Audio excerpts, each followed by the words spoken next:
বছর কি কম কথা? আগে তো আমাদের বাড়িতে আসতিস অনেক। আগের সময় আর এখনকার সময়ের মধ্যে অনেক ডিফারেন্স। মেজবার এই কথাটা আকসার নিকটে গম্ভীর শোনালো বেশ। ও এবার খাওয়া থামিয়ে মেজবার দিকে তাকাতেই দেখতে পেল মেজবা ওর দিকে কেমন অদ্ভুত ভাবে জানি তাকিয়ে আছে। আকসা একটু অপ্রস্তুত হলো, সৌজন্যতামূলক হাসিও দিল। তৎক্ষণাৎ মেজবা ওর দিক থেকে চোখ সরিয়ে নিয়ে ইফানের সাথে কথা বলায় ব্যস্ত হলো।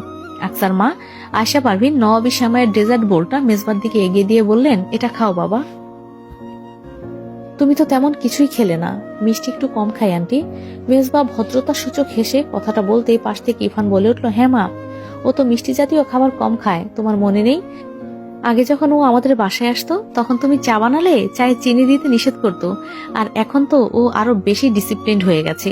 মিষ্টি জাতীয় কোনো খাবারই খায় না, দেখো না এক্সারসাইজ করে বডি কেমন বানিয়েছে। ইফান বেশ চটপটে, কথা বলে বেশি, আর এদিকে মেজবা চুপচাপ, কথা বলে কম। এক কথায় বলা চলে ইন্ট্রোভার্ট পারসন। আকসা এবার সরাসরি মেজবার দিকে তাকালো। তার পরনে একটা ডিপ আলমন্ড ওল্ড মানি হ্যাকসন কেবল পলো টি শার্ট আর ব্ল্যাক কালারের ফর্মাল প্যান্ট। বাঁ হাতে ওল্ড মানি টাইমপিস ওয়াচটা দেখতে দারুণ লাগছে। পূর্বের সেই ঝাঁকড়া চুল এখন আর্মি কাট, হাতে একটা সিম্পল চিকন তুর্কিশ রূপার আংটিও পরা। লোকটার যে জিনিসটা সবচেয়ে বিশেষ তা হলো তার চোখ।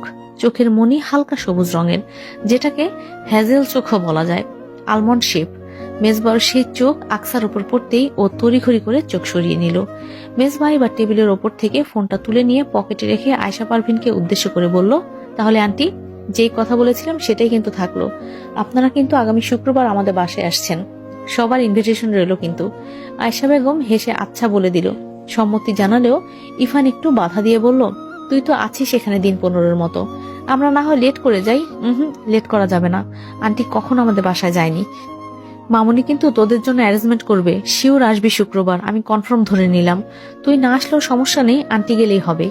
ইফান আলতো ভাবে মেজবার পিঠে একটা চাপড় বসিয়ে মৃদু হেসে বলল, আচ্ছা যাব, আমরা সবাই যাব, এখন উঠি তাহলে। মেজবা উঠতেই ইফান ওর হাত টেনে ধরে বলল, আর একটু থাক, মাত্র তো এলি। মেজবা ঘড়িতে সময় দেখে বলল, সরি রে, সময় নেই হাতে, একবার ছোটমণিদের বাসায় যেতেই হবে, না হলে উনি রাগ করবেন। আজ সন্ধ্যায় যাওয়ার কথা ছিল, এখন তো বিকেল হয়েই এসেছে, সেখানে পৌঁছাতে সন্ধ্যা, তুইও চল আমার সাথে। মেজবা ইফানকে টেনে ধরল। ইফান আবার না করতে পারল না। মেজবা ওর সবচেয়ে ভালো বন্ধু, মুখে না বললেও ওরা বেস্ট ফ্রেন্ড এভার। ওর সঙ্গ সহজে ছাড়ে না ইফান, ছেলেটা ভীষণ ভদ্র এবং মার্জিত। ওর সঙ্গ ইফানের খুব ভালো লাগে, এজন্য সুযোগ পেলেই ওর সঙ্গে থাকে। এতগুলো বছরের বন্ধুত্বে এটাই ঘটে চলেছে, দূরে থাকলেও বন্ধুত্বে কোনো খামতি নেই। ইফান বাসায় পরা পরনের টি শার্টটা খুলে তৈরি হয়ে আসতে গেল ওর রুমে। আয়শা পারভিন তখন টেবিল থেকে সব এটো প্লেট আর খাবার সরিয়ে রান্নাঘরে নিয়ে গিয়েছিল। আকসা এতক্ষণে চুপচাপ ফোন দেখার ভান করেছিল। এরা সবাই যেতেই খেয়াল করলো ডাইনিং এ শুধুমাত্র ও আর মেজবা। ওর হঠাৎ এবার ক্ষমা চাওয়ার কথাটা মাথায় এলো, চটপট মেজবার দিকে তাকালো।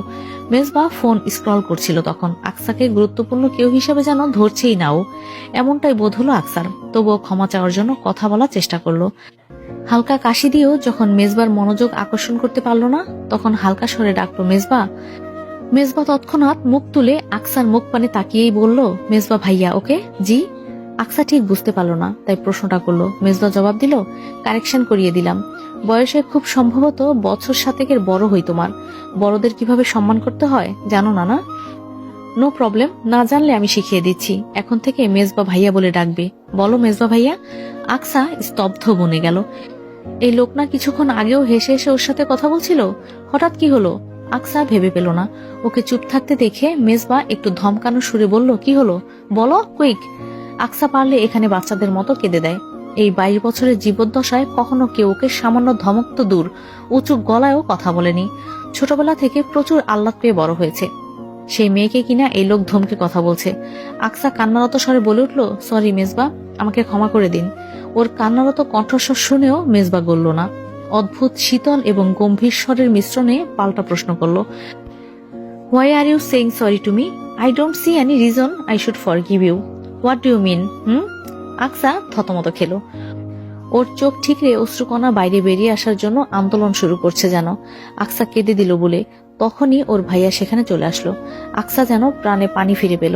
আর কিছুক্ষণ মেজবার সামনে দাঁড়িয়ে থাকলে ও সত্যি কান্না করে দিত। এত কঠোর আচরণ নেওয়া যায় না, কেউ কখনো করেনি আকসার সাথে। হঠাৎ করেই ও মেজবাকে ভয় পেতে শুরু করলো।